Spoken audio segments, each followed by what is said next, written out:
Hello बच्चे, आज हमें डिस्कस करना है क्या, to calculate the acceleration of two blocks.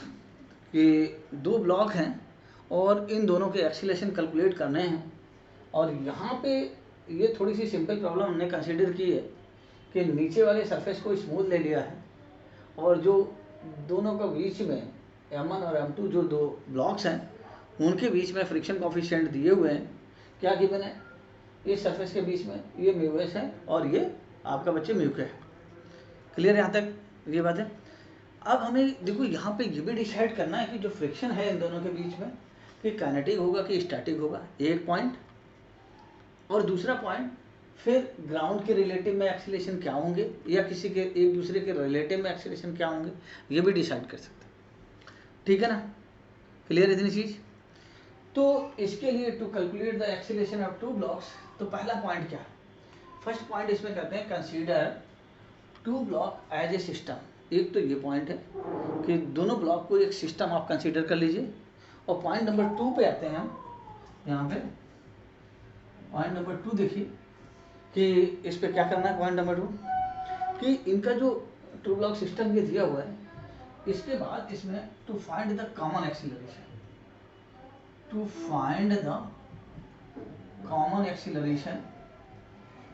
और कॉमन एक्सीलरेशन हमने निकालने के लिए बच्चे क्या करते हैं, देखो यहाँ पे कॉमन एक्सीलरेशन, ठीक है ना, कि मतलब इसका तो ये देखो सिस्टम मान लिया और इनका कॉमन एक्सीलरेशन मैंने ये मान लिया। लेट थर्ड पॉइंट हो गया, let the common acceleration be a, let the common acceleration be a, ठीक है, कॉमन एक्सीलरेशन इज ए। अब ये कंसीडर कर लिया तो यहाँ से देखो बच्चे हमने क्या किया, कॉमन एक्सीलरेशन कैलकुलेट कर लिया कि F external equal to mass into acceleration, मतलब एक साथ ये मान लिया कि भी एक साथ जा रहा है, ये सपोज कर लिया मैंने। तो अब ये पता नहीं अभी हमको कि एक साथ जाएंगे कि नहीं, तो अब कंडीशन डिसाइड करेगी। तो पहले ये सपोज किया, तो यहाँ से हमने ए का कैलकुलेट किया, तो ए इक्वल टू हमारे पास आ गया बच्चे, यहाँ से देखो ये सिस्टम पे ये एक्सटर्नल फोर्स और इसी डायरेक्शन में एक्सीलरेशन, तो F divided by total mass. यहाँ तक बात समझ मान ली, ये क्वेश्चन फर्स्ट हो गया, ये पार्ट यहाँ तक आ गया हमारा, ठीक है। अब जब ए एक्सीलरेशन आ गया, अब हमें ये पता लगाना है कि ठीक है ना, कि इन दोनों के बीच में फ्रिक्शन डिसाइड करना। तो कैसे डिसाइड करेंगे, तो देखो यहाँ इन दोनों के बीच में जो फ्रिक्शन लगेगा, ठीक है ना, वो फ्रिक्शन के लिए जो रिएक्शन फोर्स होगा एन, वो इससे आएगा। तो क्या करें, सबसे पहले इसके बाद नेक्स्ट पॉइंट, ठीक है ना, draw the free body diagram, या बीडी लिख दीजिए सीधा सिंपल फॉर्म में, draw the BD of upper block. और बच्चे यहाँ पे अपर ब्लॉक का जो फ्री बॉडी डायग्राम है वो हम लोग ड्रॉ कर लेंगे रिलेटिव टू, क्या करना है, relative to lower block. Lower block के रिलेटिव में इसको ड्रॉ कर लेना। तो देखो जरा यहाँ पे देखते हैं कि इसके रिलेटिव में कैसे ड्रॉ करते हैं। तो ये हमने यहाँ पे देखो M2, ये इसका वेट लग रहा है, स्टेप क्लियर हो रही, अटेंशन दो बच्चे यहाँ पे, तो ये है इसका वेट यहाँ पे डाउनवर्ड। और देखो ये जो दोनों का कॉमन सरफेस ये है, तो कॉमन सरफेस से ये यहाँ से रिएक्शन अराइज हुआ ये N, तो इसको मैंने N2 ले लिया। अब यहाँ से देखो N2 इधर ले लिया, तो इस पर अप्लाइड फोर्स ये है, तो इस पर जो सूडो फोर्स लगेगा वो ऐसे लगेगा, ये M2 ये हो गया। और जब सूडो फोर्स बच्चे इस डायरेक्शन में लग रहा है, तो फ्रिक्शन क्या करता है, रिलेटिव टेंडेंसी या मोशन का अपोज करता है। तो बच्चे रिलेटिव टेंडेंसी या मोशन इसके किस डायरेक्शन में दिख रही, इधर, तो इसके अपोजिट में ये फ्रिक्शन लगेगा। अब ये फ्रिक्शन लगेगा तो हम सबसे पहले यहाँ पे लेते हैं लिमिटिंग फ्रिक्शन की बात, कि मैक्सिमम फ्रिक्शन कितना हो सकता है बच्चे। तो मैक्सिमम फ्रिक्शन यहाँ पे लिमिटिंग फ्रिक्शन की वैल्यू लिखें तो एफ एल इक्वल टू, यहाँ पे आ जाएगा हमारे पास म्यू एस एन की जगह ये N2 आ जाएगा। ये स्टेप क्लियर हो रही बच्चे कि नहीं, कि यहाँ तक हमने क्या एफ एल राइट कर दिया, एफ एल की वैल्यू म्यू एस N2 आ गई हमारे पास। और म्यू एस N2 के बाद फिर हमने क्या किया, यहाँ पे देखो डिसाइड करते हैं इन दोनों फोर्स में कौन सा, ये जो सूडो फोर्स हमने लगाया एफ एस, ये सूडो फोर्स है, इस एफ एस और एफ एल पे कौन सा ग्रेटर है। क्योंकि यहीं पे ये कंडीशन डिसाइड करेगी कि जो टर्म ग्रेटर होगा, ठीक है ना, उसके अकॉर्डिंग ये डिसाइड हो जाएगा। तो चलिए फर्स्ट केसेस में दो केसेस होते हैं कि एक बार लेस हो सकता है इसकी कंडीशन को और एक बार ये ग्रेटर हो सकता है। तो यहाँ से देखिए नेक्स्ट स्टेप में हम लोग प्रोसीड करते हैं कंडीशन के साथ कि इसमें एक कंडीशन हमने हम सपोज कर ली, यहाँ पे क्या कर लिया, नेक्स्ट फर्स्ट, ठीक है ना, F S is greater then F L, अगर ये हमने कंसिडर कर दिया तो अगर F S is greater then F L है यहाँ पे, तो हमारे पास क्या कंडीशन आ रही है, M two a this greater than, इधर देखो म्यू एस एन टू, और एन टू की वैल्यू यहाँ से आप देख सकते हो कि अगर मोशन की टेंडेंसी इधर है तो हॉरिजॉन्टल में जाने की टेंडेंसी है, इसका मतलब वर्टिकल में कोई फोर्सेज नहीं है बच्चे, बात समझ में आ रही। और अगर वर्टिकल में कोई फोर्सेज नहीं है तो न्यूटन सेकेंड लॉ के अकॉर्डिंग हम क्या राइट कर सकते हैं, N two minus m two g बच्चे दिस इक्वल टू 0, यही क्वेश्चन। इसलिए यहाँ से देखो हमारे पास आ गया ये relation m two a is greater than mu s m two g, यहाँ से ये कैंसिल हो गया, a is greater than mu s g, यहाँ से कंडीशन, इसका मतलब आपको अब इक्वेशन नहीं बनाना कंप्लीट, डायरेक्ट आपके पास एक रिजल्ट आ गया बच्चे। क्या रिजल्ट आ गया कि अगर a greater than mu s g होता है, इसका मीनिंग ये हुआ कि जो दोनों ब्लॉक हैं बच्चे, बोथ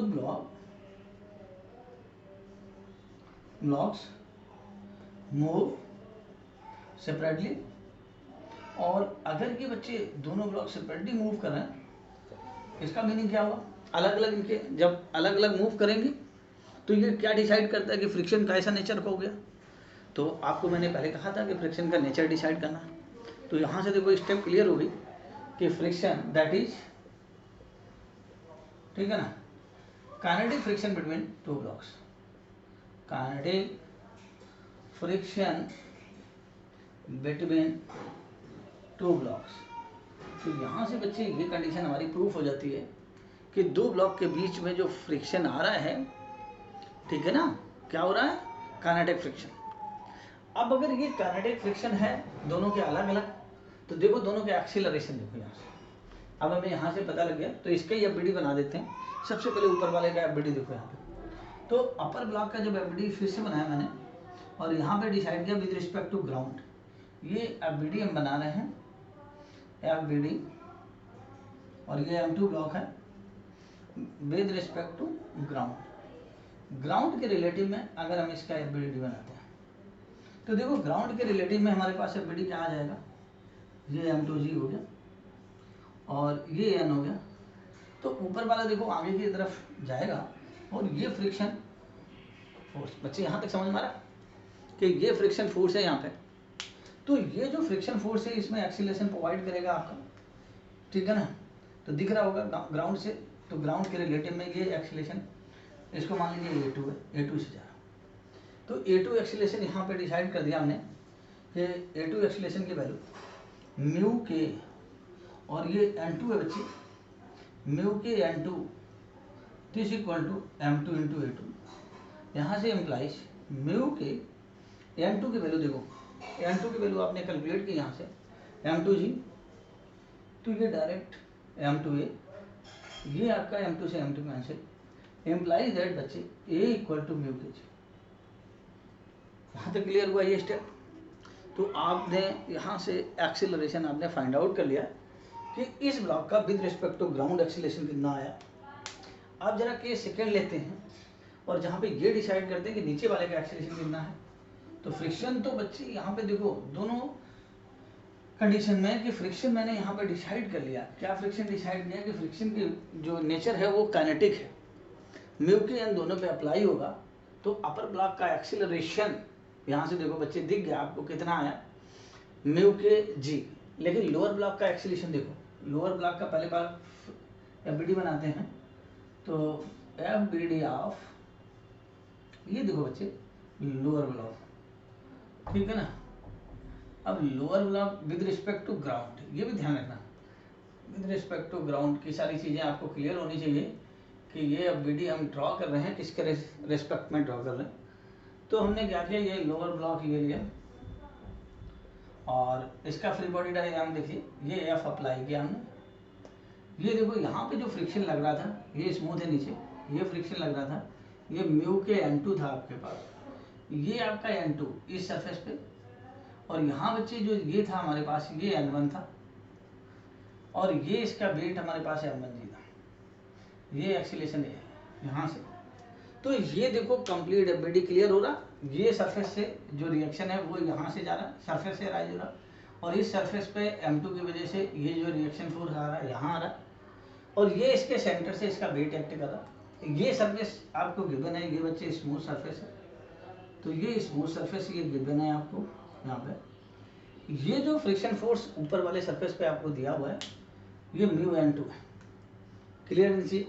तो देखो यहाँ से एक्सीलरेशन आपने ये ए की जगह A1 कर दीजिए, तो ये इक्वेशन क्या बन गई हमारे पास, F एक्सटर्नल, A1 की डायरेक्शन में F पॉजिटिव, A1 के अपोजिट F नेगेटिव होता है, तो ये हमने यहाँ पे म्यू के N2 हमने राइट की, this equal to M1 A1। यहाँ से देखो बच्चे F माइनस म्यू के N2 की value M2G, this equal to M1 है, ये वैल्यू प्लस करेंगे आप तो M1 A1 का एक्सीलरेशन आ जाएगा।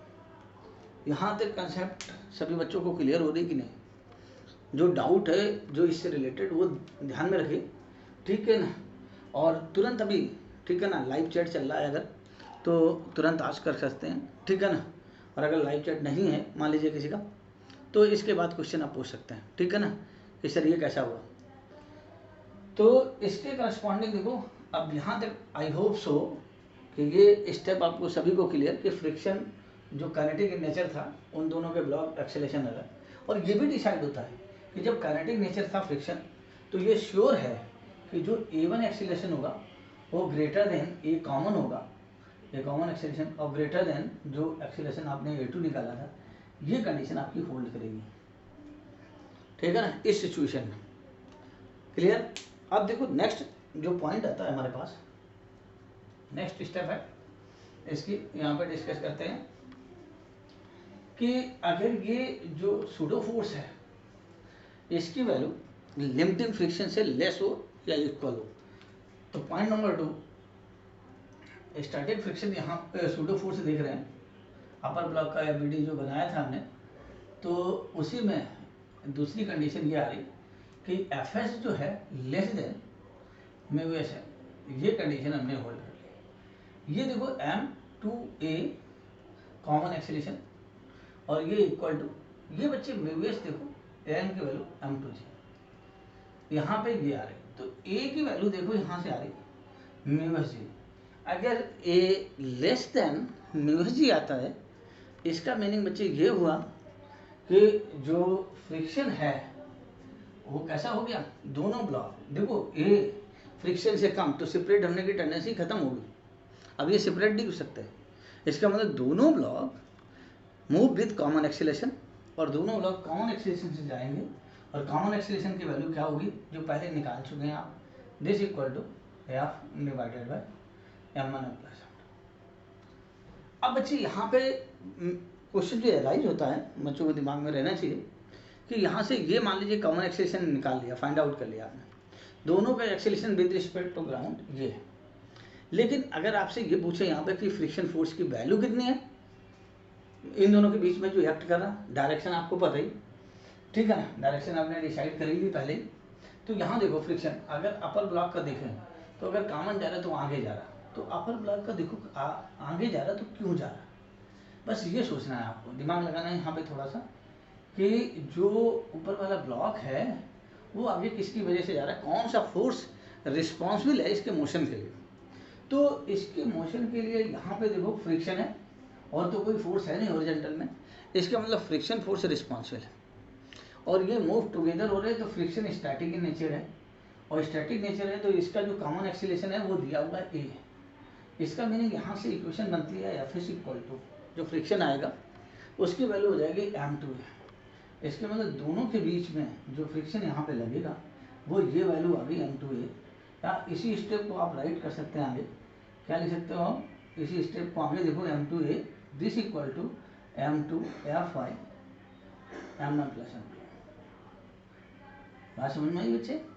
तो ये फ्रिक्शन फोर्स है और ये M2 ब्लॉक पे फ्रिक्शन फोर्स की डायरेक्शन ऊपर है, तो श्योर है कि M1 कैसे है, न्यूटन थर्ड लॉ के according action and reaction force, तो ये इक्वल एंड अपोजिट होंगे। क्लियर यहाँ तक? ये बच्चे स्टेप समझ में आई? चलिए आज के लिए पहले इतना देखते हैं, ठीक है ना।